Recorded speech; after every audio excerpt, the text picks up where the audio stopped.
ఎన్నికల్లో ఓటు అనే ఆయుధంతో జగనాసుర వధ చేయాల్సిన అవసరం రాష్ట్ర ప్రజలకు ఉందని టీడీపీ అధినేత చంద్రబాబు పిలుపునిచ్చారు. పెడన సభలో వైసీపీపై విమర్శల బాణాలు ఎక్కుపెట్టారు. 5 ఏళ్ల పాటు పరదాలు కట్టుకుని తిరిగిన వ్యక్తి సీఎం జగన్ అంటూ ఎద్దేవా చేశారు. గులకరాయి పేరుతో జగన్ డ్రామాలు ఆడుతున్నారని ప్రజలు గమనించాలని సూచించారు. నకిలీ రత్నాలతో ప్రజలను మోసం చేశారని మండిపడ్డారు. పెడన నియోజకవర్గంలో ప్రజలను హింసించిన వ్యక్తి జోగి రమేష్ అంటూ చంద్రబాబు వార్నింగ్ ఇచ్చారు. ప్రతి ఊర్లో ప్రతి వార్డులో ప్రజలంతా ఘనంగా జరుపుకునేది శ్రీరామనవమి. రాములోని పెళ్లి చేసి అందరూ చల్లగా ఉండాలని కోరుకుంటారు. మంచి పాలన కావాలని కోరుకుంటాం. ఎప్పుడైనా సుపరిపాలన అంటే అది రామరాజ్యం గుర్తొస్తుంది. మీరు ఆశీర్వదించండి, ఇది మా బాధ్యత.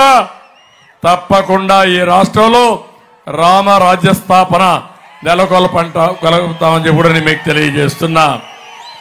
ఇది జరగాలంటే శ్రీరాముడు రావణాసురుని చంపాడు.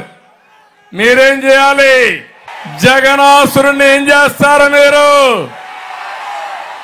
వధ జరగాలనా లేదా?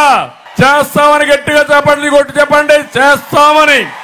ఆ దుర్మార్గుడు మీరు చూస్తే తమ్ముళ్ళు 6 నెలలుగా ఎప్పుడన్నా బయట వచ్చాడా? ఇంట్లో నుంచి పరదాలు కట్టుకొని తిరిగాడా లేదా? నేను అడుగుతున్నా, ఎన్నికల ముందు నేరుగా ఊరూరు వచ్చాడు. నేను అనుకోనుంటే ముఖ్యమంత్రిగా బయట రాకూడదంటే వచ్చేవాడా అని మిమ్మల్ని అడుగుతున్నా. ఆ రోజు ఇప్పుడే చెప్పాడు పవన్ కళ్యాణ్ గారు, మేము ప్రజాస్వామ్యయుతంగా ముందుకు పోయాం. తిరిగాడు, మోసం చేశాడు, ఒక ఛాన్స్ అన్నాడు, నెత్తి మీద చేయి పెట్టాడు, బుగ్గలు నిమిరాడు, ముద్దులు పెట్టారు. సుమారుగా మీరు కరిగిపోయారు. 5 ఏళ్లు గడిచిపోయింది. ఏమైంది? గుద్దుడే గుద్దుడు.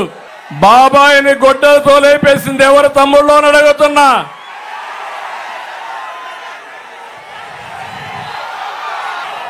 డ్రామా ఆడాడా లేదా? ఆ నేరం మా మీద పెట్టాడా లేదా? కోడికత్తి డ్రామా ఆడాడా లేదా?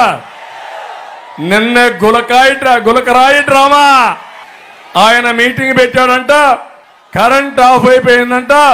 పవన్ కళ్యాణ్ అక్కడికి వచ్చి ఒక రాయి వేశాడు, గులకరాయి. లేకపోతే చంద్రబాబు నాయుడు ఒక కుట్ర చేశాడు, హత్యా ప్రయత్నం. అర్థం చేసుకున్నారా తమ్ముళ్ళు? వాళ్ళు అంటున్నారు, నీ మీద మాకు కోపం కూడా ఉంది, మాకు క్వార్టర్ బాటిల్ ఇస్తాన్నావు, బిర్యానీ పెడతాన్నావు, 500 రూపాయలు డబ్బులు ఇస్తాన్నావు, డబ్బులు ఎగ్గొట్టావు కాబట్టి నాకు ఆ సమయంలో కోపం చేశానని గులకరాయి వేశానని అతనే చెప్పే పరిస్థితికి వచ్చాడు. సంక్షేమం అంటాడు.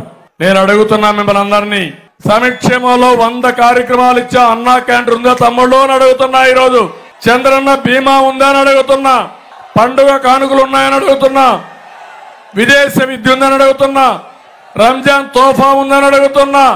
అన్ని కార్యక్రమాలు ఆ రోజు ఇస్తే అన్ని రద్దు చేసి ఈరోజు నవరత్నాలని నవ మోసాలు చేసే పరిస్థితికి వచ్చాడు. అవి నవరత్నాలు కాదు, నకిలీ రత్నాలు. నేను అడుగుతున్నా ఈ ముఖ్యమంత్రిని, మడమ తిప్పను మాట తప్పనని మాట్లాడతాడు. ఏం చెప్పాడు ఆ రోజు? ప్రత్యేక హోదా తెస్తాన్నాడా లేదా? కేంద్రం మెడలు వస్తానాడా లేదా? మద్యపాన నిషేధం చేసిన తర్వాతనే మీ ఓటు అడుగుతానన్నాడా లేదా అని మిమ్మల్ని అడుగుతున్నా. చేశాడా మద్యపాన నిషేధం? ఇప్పుడే ఇక్కడ జోగి విషయం మాట్లాడారు. ఎందుకంటే ఓసారి కొంతమంది నాయకులకు కూడా తెలియాలి, ఈరోజు ఉంది, రేపు ఉంది, ఎల్లుండి ఉంది. మాతో పెట్టుకుంటున్నారు, నోరు బారేస్తున్నారు. ఇప్పుడే మా తమ్ముడు చెప్పాడు పారిపోయాడని. పారిపోకపోతే ఏం చేస్తాడు తమ్ముళ్ళు? ఎక్కడో పుట్టాడు, మైలవరం, ఇబ్రహీంపట్నం, అక్కడి నుంచి పెడనకు వచ్చాడు. మీరు ఒక తండ్రిదంటే మళ్ళా మైలవరం పోయాడు. అక్కడ ఒక తందంటే మళ్ళా ఇక్కడికి వచ్చాడు. ఇక్కడ ఒక తందంటే ఇప్పుడు ఎక్కడ పోయాడు? పెరంలూరుకు పోయాడు. రేపు ఒక తన్నుదంటే సముద్రంలో పడతాడు. వైఎస్ఆర్ కాంగ్రెస్ ని మీకు ఓటేసి ఏమని అడుగుతారు? పోయి ఏం చేస్తారు మీరు? ఢిల్లీలో ఎవరి దగ్గరికి పోతారు? మళ్ళీ ఎన్డీఏ దగ్గరికి రావాలి కదా. అంటే నేరుగా ఇంట్లో పోవడం బెటరా, దొడ్డిదారిని పోవడం బెటరా తమ్ముళ్ళు అని మిమ్మల్ని అడుగుతున్నా. అందుకే 5 ఏళ్లు మీరు 22 మందిని గెలిపిస్తే బాబాయిని హత్య చేసి అవినాష్ రెడ్డిని అరెస్ట్ చేయకుండా కాపాడుకున్నారు తప్ప మనకేమైనా లాభం వచ్చిందా తమ్ముళ్ళు అని అడుగుతున్నా. కేంద్రం నుంచి ప్రాజెక్టులు రావాలంటే, కేంద్రం నుంచి నిధులు రావాలంటే, రాష్ట్రానికి కావలసిన భవిష్యత్తు ఉండాలంటే ఎన్డీఏకి ఓటేయమని మిమ్మల్ని అందరినీ కోరుతున్నా. మళ్ళీ వైఎస్ఆర్ కాంగ్రెస్ పార్టీకి ఓటేస్తే అది మురిగిపోతాయి. ఆ పార్టీకి ఓటేసిన లాభం లేదు.